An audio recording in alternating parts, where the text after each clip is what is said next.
இந்த தர்காவில் போய் ஆடு வெட்டுறது யாருங்க?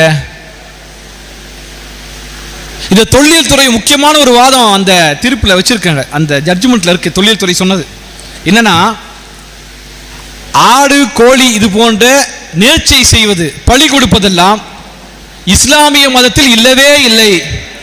வெங்காயம் நாங்களும் அதாண்டா சொல்றோம், இஸ்லாமிய மதத்தில் கிடையவே கிடையாது. அப்ப நீங்க எப்படி நீங்க அனுமதிக்க முடியும்னு கேட்கிறாங்க தொல்லியல் துறை. ஆனா அதே தொல்லியல் துறை 200 ஆண்டுகளுக்கு 150 ஆண்டுகளுக்கு முன்பு பண்டாரம் என்ற சாதியினர் மட்டுமே அர்ச்சகராக இருந்த, பூசாரியாக இருந்த இடத்துல பார்ப்பனர் எப்படி இங்கே வந்து உட்கார்ந்த திருப்பரங்குன்ற மலையில என்பதை பற்றி அவர்கள் பேசுவதில்லை. எதை பேசுறாங்க? தர்காவில் எப்படி கோழியையும் ஆட்டையும் வெட்டலாம் என்பதை பற்றி பேசுறாங்க. அதான் நாங்களும் சொல்றோம். உண்மை என்ன? அங்க கோழி ஆடு பலி கொடுப்பவர்கள் 99% பேர் இந்துக்கள் என்று நீங்கள் சொல்லக்கூடியவர்கள் தான். அவர்கள் எல்லோரும் தமிழர்கள், இஸ்லாமியர்கள் அல்ல. பெரும்பான்மை அங்கே பலி கொடுக்கக்கூடியவர்கள் யார் என்று பார்த்தால் அவர்கள் நீங்கள் சொல்லக்கூடிய இந்துக்கள், நாங்கள் சொல்லக்கூடிய தமிழர்கள். ஆக தடுக்கப்படுவதும் மறுக்கப்படுவதும் எது?